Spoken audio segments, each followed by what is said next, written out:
here's this next fundamental. And this is a really hard one to accept. No person on this planet ever has been 100% liked. This has huge ramifications because as soon as you stick your neck up, amazingly, in my case, in your case I can understand, Dave, but in my case, there are people out there who not only not like what I do, but they actually have the nerve to put those feelings in writing and criticize me. And the first time I read a criticism of what I had done on live, completely unfairly in my humble opinion, it hurt bad. I don't think I did any other work that day.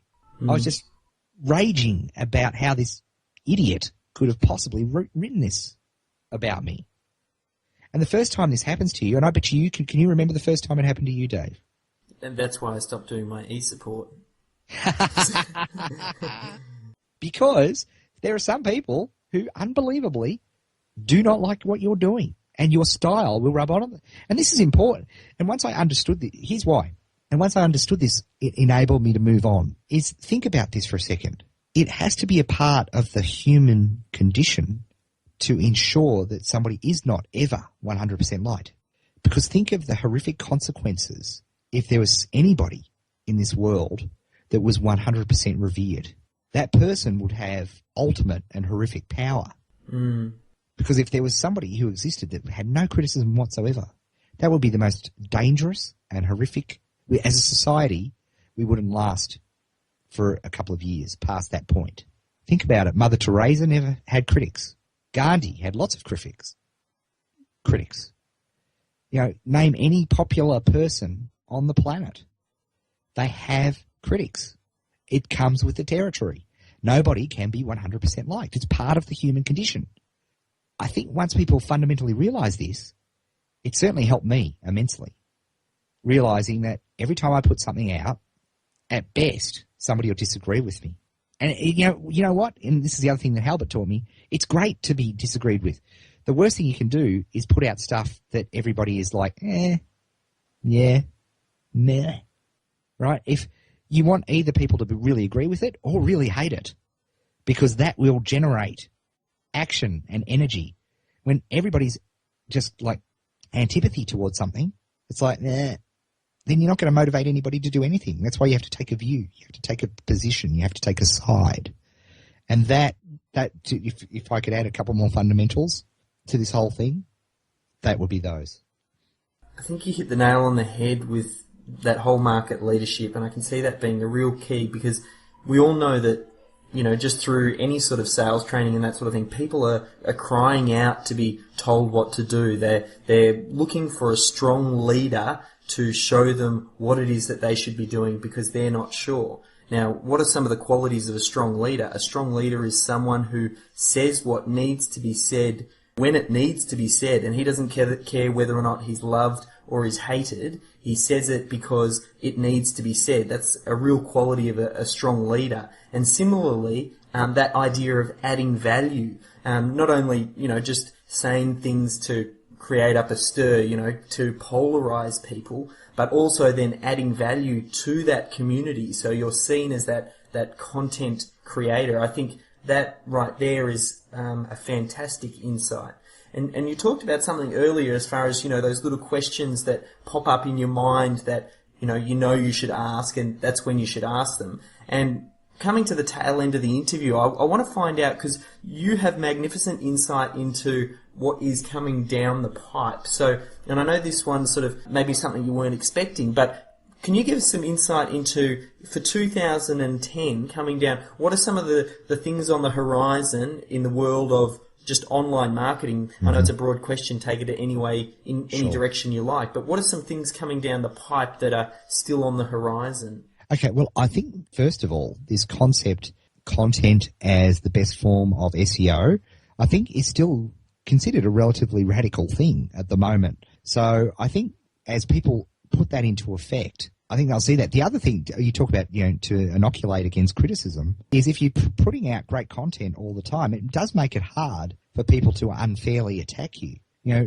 One of the side benefits, we certainly didn't start the 30-day challenge this way, but one of the side benefits has been is that, if I put out something in the marketplace that's very, very expensive, for example, that the more expensive it is, your product is, the more anger it will generate. And it's mainly because people would like to do it, but they haven't got the money or whatever. And this generates a blame thing. And because of that generates criticism. And so for me, because of the content of the 30-day challenge, it's nice to say, well, look, here you go. Here's it all for free. Get cracking. You can do all of that. So content, I think, is going to be a huge trend coming up. 2 platforms, which I think just have to be incorporated in any ongoing marketing mix going forward, Twitter and Facebook. I just, as you know, came back, I spend every January in the United States, and you look at all the businesses there and they're all promoting their Facebook page and their Twitter. Mm. You look at the stats on Facebook do not lie. People are fleeing from the internet, inverted commas, and finding a safe haven in Facebook, where the only people they have to deal with are their friends and they can control their experience. Mm. So as marketers, we have to go where the crowds are. And the crowds are unquestionably inside of Facebook. Now, that means different things for different markets, and you have to test it. But I don't think anybody can ignore Twitter or Facebook as part of their marketing strategy in 2010. Okay, so they're platforms. In terms of technology, I don't know if you know this or not, Dave, but I'm a little bit of a tiny fan of the iPhone. Really? I don't know if you picked that up. It's very subtle. I don't like to talk about it. Obviously, I'm being very sarcastic for those of you who've never heard me. I'm like an Apple fanboy. It would not even come close to describing. Mass proportions. But I argue against that, because if Apple produced something that was rubbish, I would be happy to tell people about that. But they never have, and they never will. But they don't. No, they have. The Mighty Mouse, that sucked. That was disgusting. The new one's supposed to be quite good. The new one is awesome. Yeah. It is brilliant. It's just fantastic. Anyway, I digress.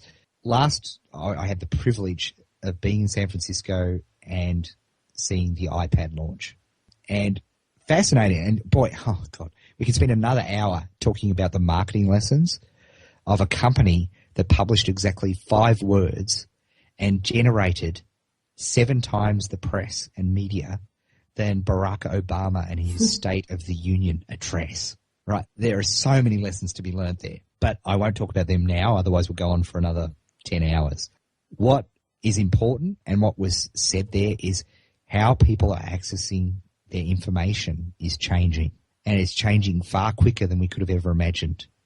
3 years ago, think about this, Dave. 3 years ago, the iPhone didn't exist. How did we live? It must have been like cave people. It's the information and I ask people just when they've stopped listening to this, but actually, ironically, you might be listening to this on your iPhone or your iPod or in your car as a podcast, right? People are changing the way they're consuming the devices that they're consuming their information. As marketers, we need to be attuned to that, particularly, as we go through 2010. But again, 2007, the iPhone didn't exist. 2010, 70 million of the things exist. Let me try to put that into a slight piece of context for people. There's been nothing in the history of man. There's been nothing that sold 70 million units of anything in history. It is unbelievable. No device has ever sold that amount in that period of time. It's inconceivable. And people, whether you like Apple or don't like Apple, because of the Android phone, the smartphones, people are consuming more and more of their information in a mobile format. And I think the iPad is just going to take that and bid it. Because it's, again, this is where, you start saying, okay, is this the fanboy coming out? Mark my words. Mark my words.